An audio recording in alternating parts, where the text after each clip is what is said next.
I told my fiancé he wasn't good enough for me after I lost 60 pounds. The next morning, he quietly cancelled the wedding.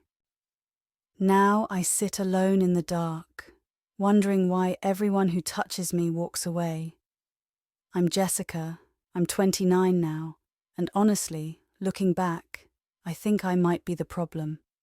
The Saturday that changed everything started like any other morning. I woke up early, walked to the bathroom mirror, and felt that familiar surge of pride. 60 pounds gone, size 6 for the first time since high school, looking better than I ever had in my life. Then I walked back into the bedroom and saw Jake still sleeping. Average height, thinning hair, soft stomach from too many years of desk work.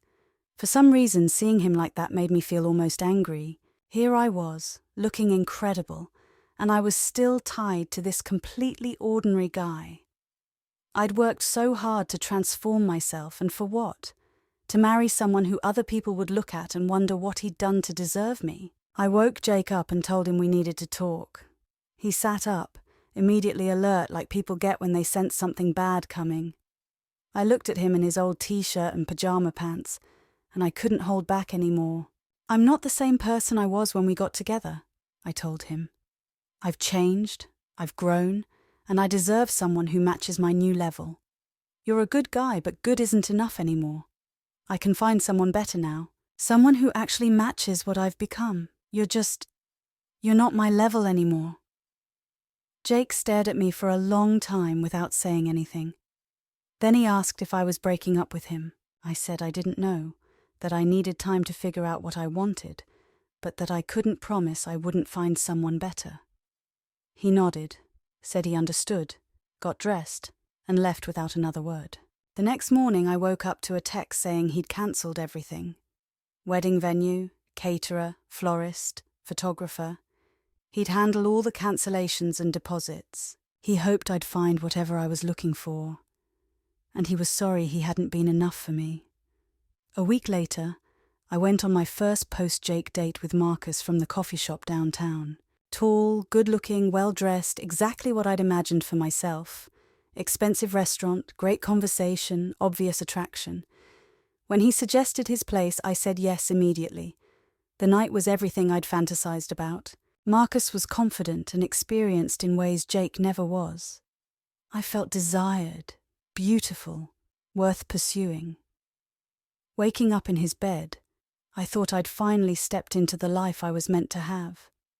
Then Marcus made it clear this was just a one-night thing. Polite, but firm. I was attractive and fun, but he wasn't looking for anything serious. Maybe we could do this again sometime. I left confused and hurt, but told myself this was just how dating worked when you were attractive and confident. Not every connection would turn into a relationship, and that was okay because I had options now.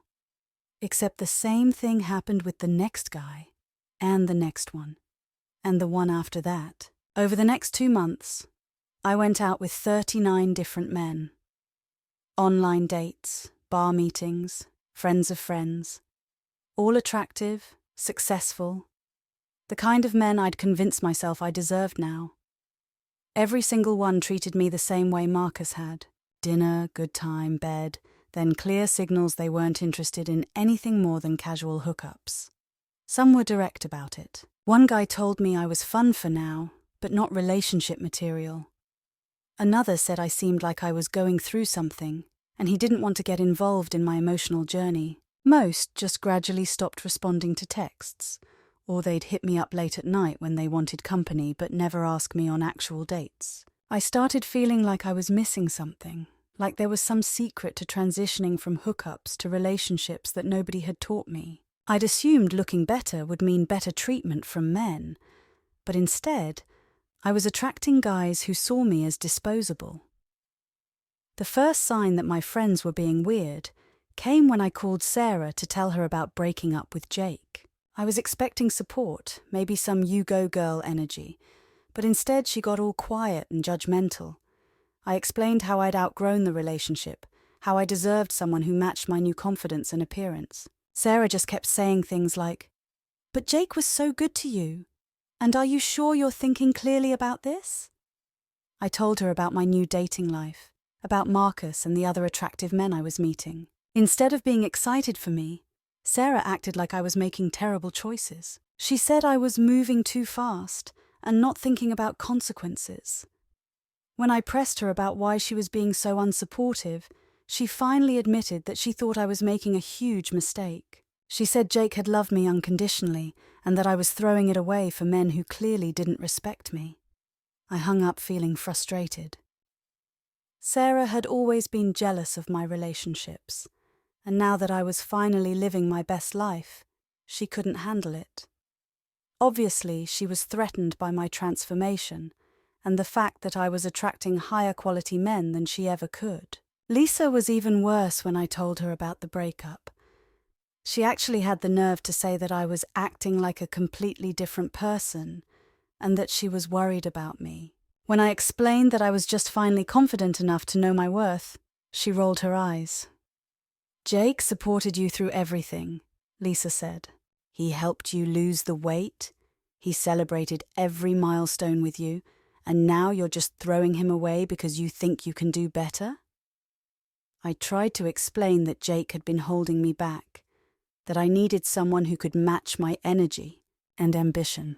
But Lisa just shook her head and said I was delusional if I thought the men I was dating now actually cared about me. The worst part was when I told her about some of my recent dates, and she said I was embarrassing myself by sleeping with men so quickly. She said people were starting to talk, and that she didn't want to be associated with my reputation. I realized then that Lisa was just jealous. She'd been stuck in the same boring relationship for 3 years, and seeing me living freely and attracting multiple men was threatening to her. She wanted me to go back to being the safe, settled version of myself, because my success made her feel bad about her own choices. Even my work life started getting weird after the breakup. I'd always gotten along well with my co-workers, but suddenly people were acting strange around me. They'd stop conversations when I walked by, or give me these looks like they were trying to figure something out. My boss, David, had always been professional with me, but after I lost the weight, I noticed he was paying more attention to me. He'd compliment my outfits, ask about my weekend plans, find excuses to stop by my desk for longer conversations than necessary. I started dressing a little better for work, wearing clothes that showed off my new figure. David seemed to appreciate it, and I thought maybe this could be an opportunity for advancement. I'd worked hard to get where I was, and if my improved appearance was opening new doors, why shouldn't I take advantage of that? When David started inviting me to lunch meetings that seemed more social than professional, I went along with it. We'd talk about work, but also about personal stuff, and I could tell he was interested in me as more than just an employee. Some of my female co-workers started acting jealous and petty about my relationship with David. They'd make snide comments about my lunch meetings, or ask sarcastically if I was working late again, when David and I would stay after hours to discuss projects. Jennifer from accounting actually pulled me aside one day and suggested that I was sending the wrong message by being so friendly with the boss. She said people were starting to talk and that it looked like I was trying to sleep my way to a promotion. I told Jennifer that maybe if she put half as much effort into her appearance and professional development as she did into gossiping, she might get some attention from management too. The truth was, these women were just threatened by the fact that I was confident enough to build relationships with the people who could actually help my career. David was a successful, attractive man who appreciated intelligence and ambition. If my female co-workers couldn't handle the fact that he enjoyed my company, that was their problem, not mine. They were probably used to being invisible to men like David, so seeing him pay attention to me made them feel insecure about their own lack of appeal. When David finally asked me out for drinks after work, I said yes, without hesitation. He was exactly the kind of man I deserved now. Successful, confident, mature. Unlike the random guys I'd been meeting, David actually had something to offer beyond just good looks. The night went perfectly. David took me to an upscale bar. We had great conversation, and when he suggested we go back to his place, it felt natural and exciting. Finally, I was with someone who was actually in my league, someone who could appreciate what I brought to the table. But the next Monday at work, David was completely professional again, polite but distant. No more lingering conversations or compliments. When I tried to bring up our night together, he said we should keep our personal and professional lives separate. Within a week, it became clear that David was treating our night together like it had never happened. He stopped the lunch invitations, the after-work conversations, everything. It was like I'd imagined the whole connection between us. My co-workers' attitudes got even worse after that. They'd whisper when I walked by, and I knew they were gossiping about what had happened between David and me. Jennifer started making comments about professionalism and appropriate workplace behavior that were obviously directed at me. I realized they were all just bitter that I'd had the confidence to go after what I wanted, even if it didn't work out exactly as planned. They were stuck in their mediocre careers and boring lives, so they had to tear down anyone who was brave enough to take risks and aim higher. The worst part was they'd all taken Jake's side in the breakup. When our friend group had a birthday party for Tom, I wasn't even invited. I found out about it from social media, seeing all these photos of everyone having fun together, including Jake. When I confronted Sarah about it, she said they hadn't thought I'd want to come since it might be awkward with Jake there. I told her that was ridiculous. Jake and I were adults, and I shouldn't be excluded from events just because we'd broken up. But the truth was becoming obvious. They'd chosen him over me. These people who I'd considered close friends for years were treating me like I was the villain in the situation, when all I'd done was be honest about what I wanted. I decided I didn't need friends who couldn't support my growth anyway. Real friends would have celebrated my confidence and encouraged me to find someone who truly appreciated what I had to offer. These people were holding me back just like Jake had been holding me back. At work, the situation with my co-workers was getting more ridiculous by the day. They were acting like I'd committed some terrible crime by having a connection with David, when the truth was, they were just jealous that a successful man had chosen to spend time with me instead of them. Rachel from HR started making passive-aggressive comments about maintaining professional boundaries during team meetings, obviously directed at me. She'd been working there for 5 years and had never gotten promoted, so seeing someone like me build relationships with leadership probably highlighted her own lack of ambition. The women in my department started excluding me from their lunch groups and after-work happy hours. They'd plan things right in front of me and then act like they'd forgotten to invite me. It was like high school all over again, except these were supposed to be professional adults. Even some of the men started treating me differently, but not in a good way. They'd make jokes about networking and ask sarcastically if I was working late with the boss again. It was clear that they couldn't handle the idea of a woman using her confidence and intelligence to advance her career. The whole office was just threatened by someone who was willing to put herself out there and take advantage of opportunities. They were all comfortable staying in their little cubicles, doing their safe little jobs, never taking any risks or aiming for anything better. I realized that both my friends and my co-workers were just small-minded people who couldn't understand what it meant to have ambition and standards. They wanted me to go back to being the insecure, overweight girl who settled for whatever scraps of attention she could get, because that version of me made them feel better about their own limited lives. But I wasn't going back to that. I'd worked too hard to transform myself, and I wasn't going to let a bunch of jealous, mediocre people drag me down to their level. If they couldn't handle my success and confidence, that was their problem, not mine. My family wasn't much better. My mother kept asking when I was going to come to my senses and try to get Jake back. My sister said she'd always liked Jake and couldn't understand why I'd given up someone who loved me for men who obviously didn't respect me. The night that really changed everything happened at Marcello's, this upscale Italian place downtown. I was there on what I thought was just another date with some older businessman who'd approached me at a coffee shop earlier that week. His name was Robert Morrison, and he was everything I thought I deserved now. Successful, confident, well-dressed, probably in his late 40s. He owned a construction company and kept talking about his business success, buying me expensive wine and making me feel like I was finally dating someone on my level. When Robert suggested we find somewhere more private halfway through dinner, I was intrigued. The old me would never have been adventurous enough for something like this, but the new me was confident and spontaneous. When he led me toward the restaurant bathroom, it felt exciting and daring. We were in there for maybe 10 minutes, and when we came out, Robert straightened his tie and said he'd had a wonderful time, but needed to get going early for work the next day. Just another successful man who'd enjoyed my company for an evening.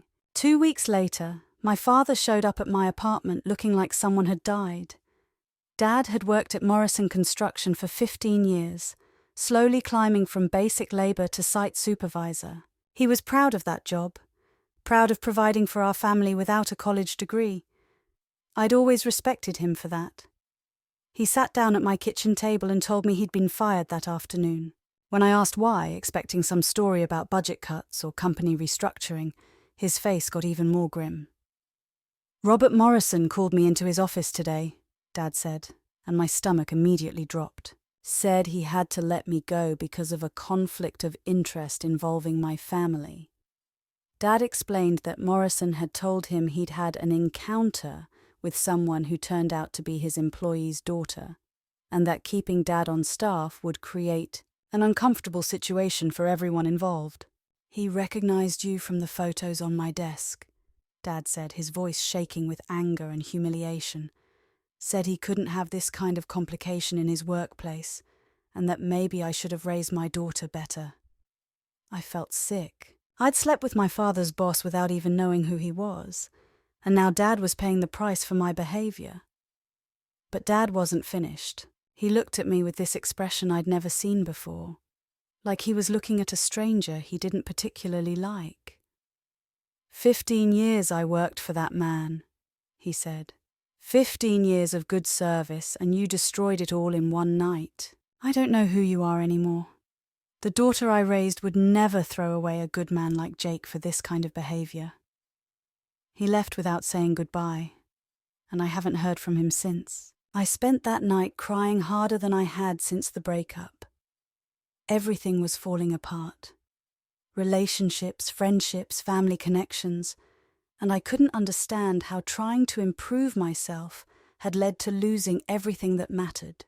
A few days after the conversation with my father, I was scrolling through Facebook, feeling sorry for myself. That's when I saw the post from Jake, a photo of him at some company event, wearing a suit I'd never seen, smiling bigger than I'd seen him smile in years. The caption celebrated his new position as senior developer at a major tech company. But what really caught my attention was the woman next to him. Pretty in a soft, natural way, maybe a size 12 or 14, with kind eyes and a genuine smile. Her hand was on Jake's arm, and they both looked completely comfortable and happy. I clicked on Jake's profile and saw he'd been posting regularly about his new job, new apartment, new life. In about half the photos, this woman was there. Her name was Emma, and from what I could piece together, they'd been dating for about 3 months. Looking through the photos, I could see their relationship progressing. First, just friends at work events, then coffee together, then movies and dinners and weekend trips. In the most recent photos, she was wearing what looked like an engagement ring. Jake had moved on. Not only moved on, but found someone who seemed to make him genuinely happy in a way I wasn't sure I ever had. Someone who looked at him like he was the most important person in the world, who fit naturally into his life. I sat there staring at those photos, suddenly understanding what I'd really lost. Not just a boyfriend or fiancé, but my best friend, my biggest supporter, the person who'd loved me unconditionally for 5 years. And for what? For a series of hookups with men who forgot my name the next morning? For approval from strangers who saw me as nothing more than a temporary distraction? I looked around my apartment, the same place Jake and I had shared, where we'd planned our wedding, talked about our future. Now it was just me, alone, with nothing to show for all my improvements except designer clothes and a phone full of numbers from men who would never call back. For the first time since losing the weight, I looked in the mirror and didn't like what I saw. Not physically, but because of who I'd become. I'd turned into someone who valued appearance over character, who threw away love for something that looked better on the surface. I'd convinced myself I deserved better than Jake, but sitting there in the dark, looking at photos of him with someone who obviously cherished him, I realized maybe I'd never deserved him at all. Maybe Jake had been the best thing that ever happened to me, and I'd been too shallow to see it. Maybe Emma could see in him all the things I'd been blind to. His loyalty, his kindness, his ability to love someone completely. I thought about calling him, texting him, showing up at his workplace to explain what I'd been going through. But looking at those photos of him with Emma, I knew it was too late. He'd found someone better. Not better looking, but better as a person. Someone who wouldn't wake up one morning and decide he wasn't enough. Sitting there in the dark, I whispered the words I'd been avoiding for months. God, why is this life so unfair to me? But even as I said it, I knew I was still lying to myself. Life hadn't been unfair to me. I'd been unfair to life, unfair to Jake, unfair to everyone who'd cared about me. I'd had everything I needed to be happy, and I'd thrown it away because I thought I deserved more than I'd earned. Now I was learning that getting what you think you want and getting what you actually need are two very different things, and sometimes by the time you figure out the difference, it's too late to get back what really mattered.